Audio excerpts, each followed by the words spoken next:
हम फकीरों से दोस्ती कर लो, गुर सिखा देंगे बादशाही के। और बिलावल जरदारी साहब आजकल बादशाह मुमलिकत बनने के लिए कोशां हैं। हर अपने जलसे में वो ये कहते हैं कि मुझे वजीर आजम बनाइए, पाकिस्तान पीपल्स पार्टी को 2/3 मेजोरिटी दिलवाइए तो मैं किसान कार्ड बना दूंगा, बेनजीर इनकम सपोर्ट का इनिशिएटिव हमने लिया था उसे बढ़ा दूंगा, 300 यूनिट तक बिजली मुफ्त दे दूंगा।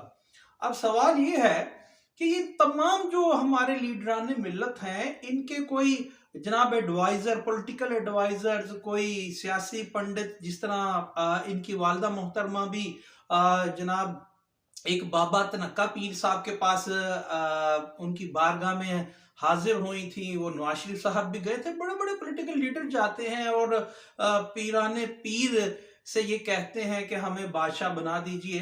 तो एडवाइजर भी होंगे, पॉलिटिकल एडवाइजर भी होंगे और लोगों से ये मशवरे करके ही तमाम बड़े डिसीजंस लेते हैं। तो एक मुफ्त मशवरा बिलावल जरदारी साहब को ये है कि वो चश्मे जदन में आन की आन में उन्हें इतनी मेहनत भी नहीं करनी पड़ेगी कि हर जलसे में जाके ये भीख नहीं मांगनी पड़ेगी आवाम से कि अगर आपने हमें 2/3 मेजोरिटी दिलवा दी तो मैं ये कर दूंगा।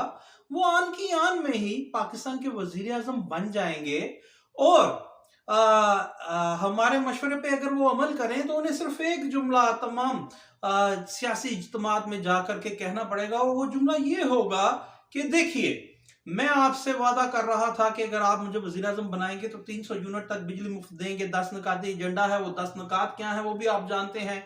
किसान कार्ड, मजदूर कार्ड, जनाब स्टूडेंट कार्ड, पता नहीं कौन कौन सा कार्ड वो खेल रहे हैं। तो ये इसकी बजाय एक जुमला जाकर के कहना पड़ेगा कि भाई देखिए, चूंकि यहाँ पे सूबा सिंध में हमारी गवर्नमेंट थी तो यहाँ पे तमाम लॉज फॉर्मुलेट मैं कर सकता था, 18वीं तरमीम भी मौजूद है और हमारी गवर्नमेंट मेजॉरिटी में है, तो यहाँ पे तमाम चीजें हम खुद से फॉर्मुलेट कर सकते थे, लॉ बना सकते थे। तो मैंने एग्जाम्पलरी तौर पे 300 तो नहीं मगर 100 यूनिट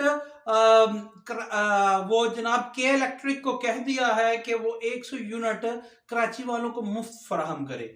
सिर्फ ये बताएं कि देखें, ये मैंने एक डेमो दिया है कि मैंने 100 यूनिट फ्री कर दिया है अपने सूबे में।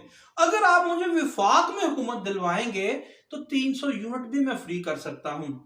तो सिर्फ उन्हें ये जुमला जाकर के कहना पड़ेगा। वो बिल्कुल से 8 फरवरी के होने वाले इलेक्शन में 9 फरवरी को वो वजीर आजम पाकिस्तान और 2/3 मेजोरिटी से होंगे। हाँ, अगर उनका इंटेंशन ये ही है कि वो वाकई 300 यूनिट मुफ्त देंगे, वाकई मजदूर कार्ड देंगे, स्टूडेंट कार्ड देंगे, बेनिफिट इनकम सपोर्ट को एनहांस करेंगे, सब्सिडीज उम्रा से जो वो कहते हैं लेकर के वो पाकिस्तानी अवाम पे खर्च करेंगे, अगर उनकी नीयत यही है, इंटेंट यही है, तो इतनी मेहनत करने की जरूरत क्या है? धर धर भीख मांगने की जरूरत क्या है कि 300 यूनिट फ्री करूंगा? सिर्फ अपने जहां पे सूबे में जहां आपकी हुकूमत है 100 यूनिट फ्री कर दीजिए और ये आकर के कहिए कि भाई देखे मैंने 100 यूनिट वहां फ्री कर दिया आपको दिखाने के लिए। अगर विफाक में मुझे हुकूमत मिलती है, मैं वजीर आजम पाकिस्तान बनता हूं तो 300 यूनिट भी आपको फ्री मिलेंगे। तो फिर उन्हें ये 300 बहाने, 300 एग्जाम्पल्स देने की जरूरत ही पेश नहीं आएगी और हमारा अगला वजीर आजम जरूर बिलावल जरदारी होगा।